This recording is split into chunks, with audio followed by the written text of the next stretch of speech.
very shortly with a executive order ending sanctuary cities. Mr. President, are you going to change any of the practices that your national security officials used after a reporter was inadvertently added to a group chat about attacks on Yemen? Well, I think it's a question I've been asked now, and I've given a few answers, and they've all been the same. We have an amazing group. Our national security now is stronger than it's ever been. We have had a very, very successful, numerous attacks on that area. These are people that shoot down ships, not only our ships, ships all over the world. They're shooting down right out of the water and damaging them badly, or they're going down. They're also shooting anything that happens to be flying in the area. We hit them very, very hard. There was no classified information, as I understand it. They used a app, if you want to call it an app, that a lot of people use, a lot of people in government use, a lot of people in the media use. And I think I'll ask Mike. Mike is here. Do you want to respond to that, please? Yes, Mr. President. You asked about lessons. I think there's a lot of journalists in this city who have made big names for themselves, making up lies about this president, whether it's the Russia hoax or making up lies about Gold Star families. And this one in particular, I've never met, don't know, never communicated with, and we are looking into and reviewing how the heck he got into this room. But I'll tell you what, the world owes President Trump a favor. Under Biden, global shipping was shut down. Pinprick attacks, months between them, our destroyers being fired upon dozens of times. President Trump took decisive action with his national security team, took out the head missileer, knocked out missiles, knocked out headquarters, knocked out communication sites. And for once, as we hear, as you all hear from every one of our allies, thank God for American leadership again. Thank God for American strength. You're welcome, and look, we had a national security team that was coordinating these efforts. As Director Ratcliffe testified today, his first day on the job, he was introduced to this app on his government systems at the CIA and at the State Department and otherwise. So, look, this journalist, Mr. President, wants the world talking about more hoaxes and this kind of nonsense rather than the freedom that you're enabling. And a key part of our sovereignty is open sea lanes and knocking the crap out of terrorists, which is exactly what your team and Pete Hegseth, a good friend and fellow veteran, is leading the charge on, and it's an honor. We had a very, very successful, we had a very, very successful evening. And we've had numerous successful evenings and days in that area. The Houthis are absolutely on the run. The worst of them has been killed. This should have been done a long time ago by Biden, but Biden was an incompetent president. He couldn't do anything. He didn't know where he was going. He had no clue. This guy had no clue. This should have been done a long time ago. As they shoot missiles at ships, randomly shoot missiles at ships. And they make their own missiles. You know, this is not an incompetent group of people. They make their own missiles. They get the missiles also from Iran. It's an offshoot of Iran, another offshoot. You have Hamas, you have Hezbollah, you have the Houthis. You got a lot of stuff going on with Iran. And we sent a letter to Iran. You're going to have to be speaking to us one way or the other pretty soon because we can't let this happen. But that's an app that a lot of people use. And somebody got on. I mean, happened to know the guy's a total sleazebag. The Atlantic is a failed magazine. Does very, very poorly. Nobody gives a damn about it. This gives it a little bit of a shot. And I will tell you this: that they've made up more stories, and they're just a failing magazine. The public understands that. He's a very good man. That man is a very good man right there that you criticize so strongly. He's a very good man. And he will continue to do a good job. In addition to him, we had very good people in that meeting, and those people have done a very, very effective job, and you're going to see it. And it goes on, by the way. It's going to go on. And I think the Houthis wish that it didn't happen, but that's what it's all about. We have to create a safe country, a safe world, and that's what we're doing. Do you worry that national security was put at risk, Mr. President? Of senior officials using signal. Do I plan to ban who? The use of signal to communicate from senior officials. Well, I don't know what this. I don't know anything about Signal. I wasn't involved in this, but I just heard about it. and I hear it's used by a lot of groups. It's used by the media a lot. It's used by a lot of the military, and I think successfully. But sometimes somebody can get onto those things. That's one of the prices you pay when you're not sitting in the situation room with no phones on, which is always the best, frankly. But you know, the best is to be there. In fact, oftentimes I've been in fact, just last week I was in the situation room on something very important, and we had a couple of people hooked up by line, and I said, cancel the line. Sorry, fellas, what you do is we'll tell you all about the meeting, because I know people do get on those lines, whether it's Signal or anything else. Yeah. So are you going to change any procedures as a result of this? Well, I mean, look, we look at everything, and you know they've made a big deal out of this because we've had 2 perfect months. We are bringing in business. We have another one announced tomorrow, a big one, very big, like in the history of our country. Nobody's ever seen anything like it, and I think probably a lot of people are saying it's.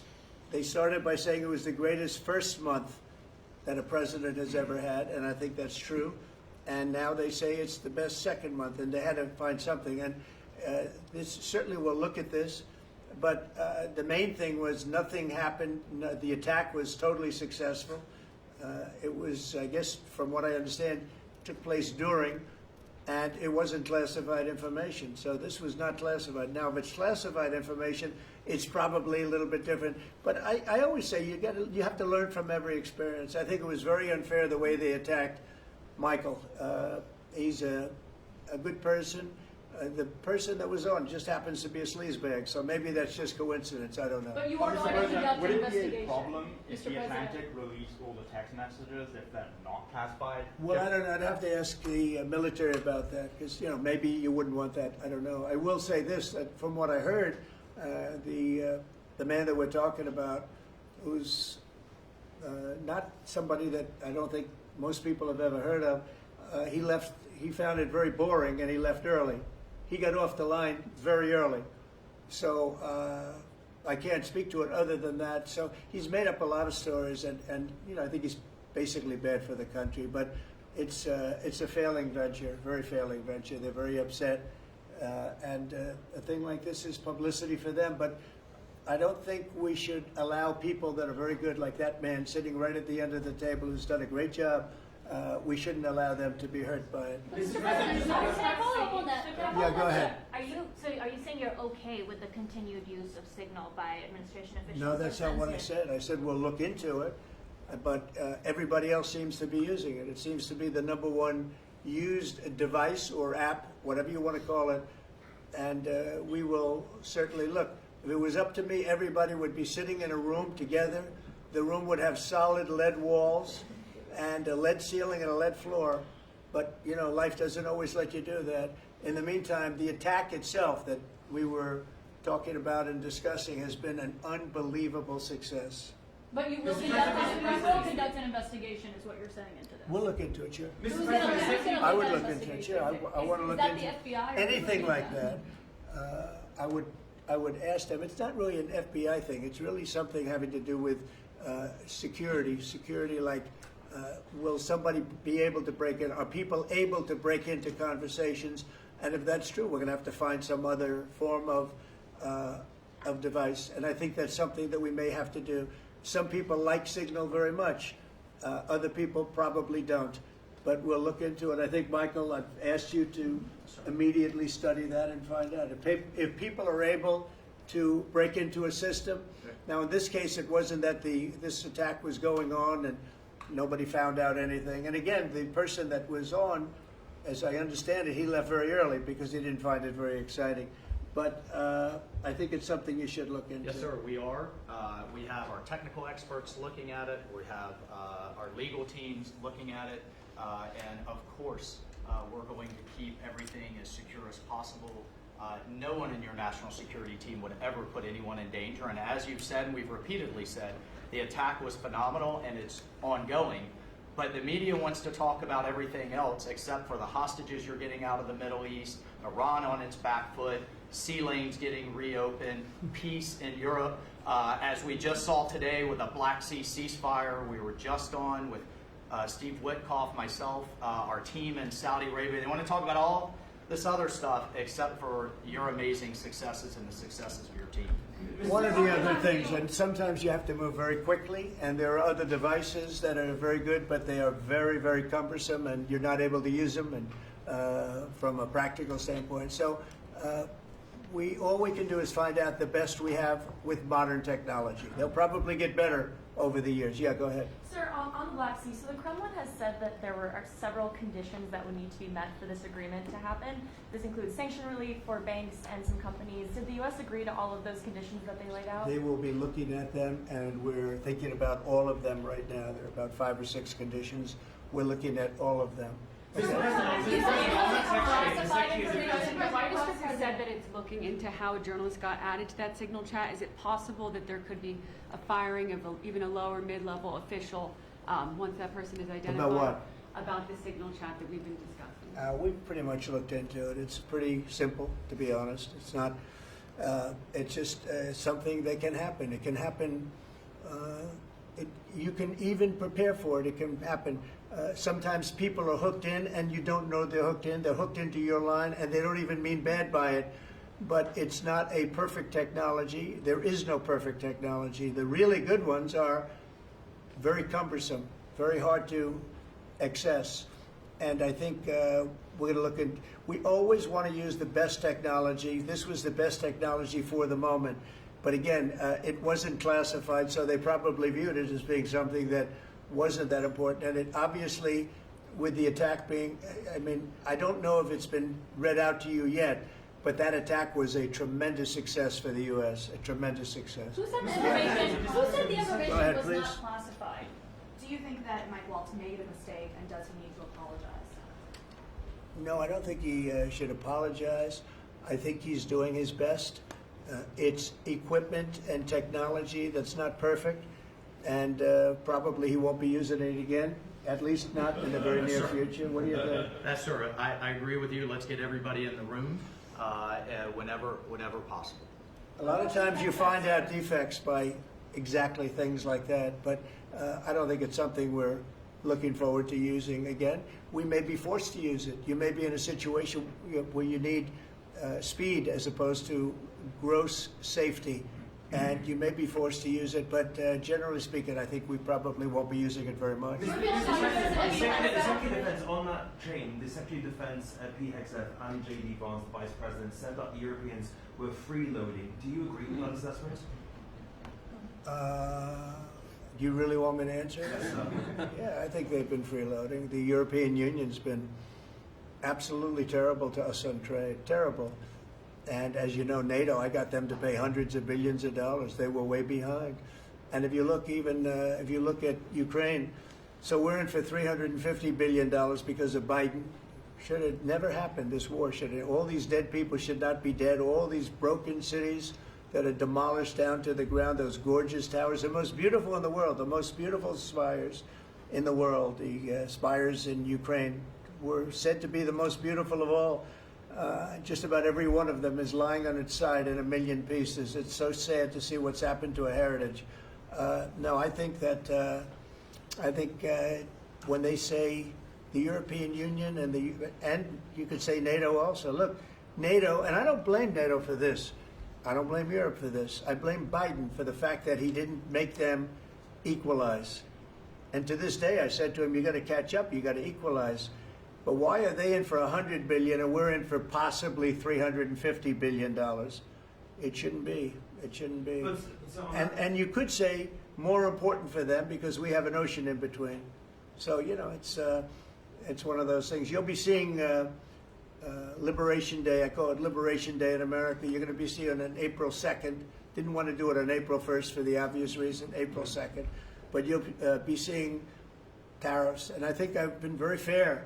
I have them set, but I think I've been very fair to countries that have really abused us economically for many, many decades. Mr. President, who told you that information was not classified? Another question? Which of your national Please, security go ahead. advisors Just told you following that? up on your comments on the economy, there is reporting that consumer confidence fell for the 4th straight month. What is your message to Americans who are concerned Well, about I know terrorism? this, that for the first time in like 50 years, right track, wrong track. We're on the right track. And I think people see that. And if you look at prices, prices are way down. You know, when I first came here, the first time I met with you people officially, they were screaming at me about eggs. I said, I've been here for a week and I'm being yelled at about eggs. Egg prices have come down 45–50% in the last week and a half. And our Secretary of Agriculture has done a great job. As you know, Brooke, she's done a fantastic job, and others working with her have done a great job. But we brought eggs down at a level that nobody thought we could get at. I inherited that situation, and I inherited a grocery situation. The groceries went way up, an old-fashioned word, but it's a very descriptive word. Groceries have gone through the roof. And I used to campaign on it. I used to say we're going to get groceries down, and we have got it down. I watched a certain newscast over the weekend, and a congressman, Democrat congressman, said, well, Trump's done a lot, I agree. He's been great on the border, he's been great on the military, but you know he hasn't brought prices down. That's false. Gasoline's way down. Eggs are way down. Groceries are down, very substantially, but down. Almost everything's down. Now, I'd like to see interest rates come down a little bit, and you're going to see billions of dollars, even trillions of dollars coming into our country very soon in the form of tariffs, because we were abused by presidents that, frankly, in all fairness, it wasn't their expertise, but they had no idea what they were doing. Mr. President, you say tariffs will create more jobs here in America. Oh, So yeah, sure. It's which going to states- agree. which It'll states be, it'll create a lot of money and more jobs. But if you look, so in the last, these gentlemen would know about it, and ladies, because some of the ladies are great businessmen in this room that are becoming ambassadors. Great, really great, top of the line. When you look at the number of companies that have said, like, we're close to, I would say close to $4 trillion. We never had numbers like that. The #1 chip maker in the world from Taiwan coming in with $200 billion. We have Apple. Look at Apple. $500 billion. $500 billion. They're going to build plants all over the United States. They were all being built in China. You have many, many companies, and maybe above all, you have the car companies coming in at levels that nobody's ever seen before. We have Honda is opening up one of the biggest plants in the world in Indiana, and many car companies are coming in.